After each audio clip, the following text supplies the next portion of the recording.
Can you say, well, you were saying, yeah, there is a theme running throughout the album. Was it done on purpose, or was it something that afterwards? It ended up happening. Okay. It ended up happening. I mean, we don't ever preconceive what a record's going to be and where it's going to go. We write songs, and if they're good, they stay, and if they're not, so it ended up being that way. You know what I mean? I think it was because there was such a flood of ideas and creativity and inspiration coming from everybody at the time. Because of the darker times? I mean, I don't know. You know, it's interesting. I think, you know, I mean, it's in terms of, you know, being one of the main lyric writers for the band and Kenny being the other one. I think, you know, that was more a reflection of where we're at in our lives, you know, being married with children and seeing the world through completely different eyes again because we have children and re-experiencing kind of the special qualities of life that kind of lost their luster as we grew up, you know, again through the eyes of a child. So, you know, I think so a lot of our inspiration came from, you know, having kids and from, you know, those experiences that we're sharing now with them. Is there one thing, is there one thing that, well, you have a child now, that one thing that he made you look different? I think he makes everything. No, but I mean, do you have an example? Maybe one question he had, or maybe one remark he made, or.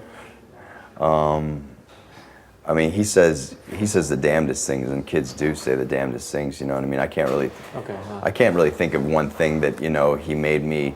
I mean, I think just for example, Christmas this year. You know what I mean? He discovered Santa Claus for the first time this year, and you know what I mean. And I mean, I think Christmas became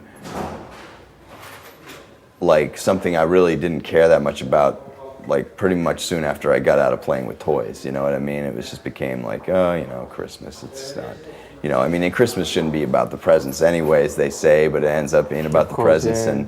And you know, and it was special to, you know, to this year because my son was, you know, we had stockings and, you know, he was excited when he woke up in the morning to go down and see what Santa had left him and, you know, that kind of thing. It was so, you know, and just, you know, the things they say, you know what I mean? And when he's telling me, you know, how to run my show, you know, run my life, and when I come back from a tour and, you know, like I'll be home for a day or so and he's acting up and doing something, I'm like, come on, Strummer, you can't do that, you know, and he'll look at me and go, Daddy goes back to Sweden or wherever I just came from, you know, because he knows where I am right now, what I'm doing, and he'll say, Daddy, go back to, you know, England, or Daddy, go back to the rock show. But is it hard for you then? Because, well, touring and then having a family now, children, I can imagine for you it's getting harder to tour, maybe, I don't know? Yeah, it definitely is harder, you know what I mean? It's harder to leave them and be away from them, but, you know, as we say,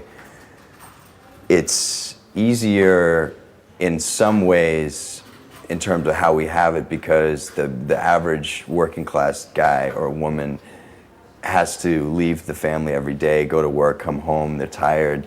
The kids are younger, they're going to bed already. When they leave, the kids may be still in bed if they're at school, you know.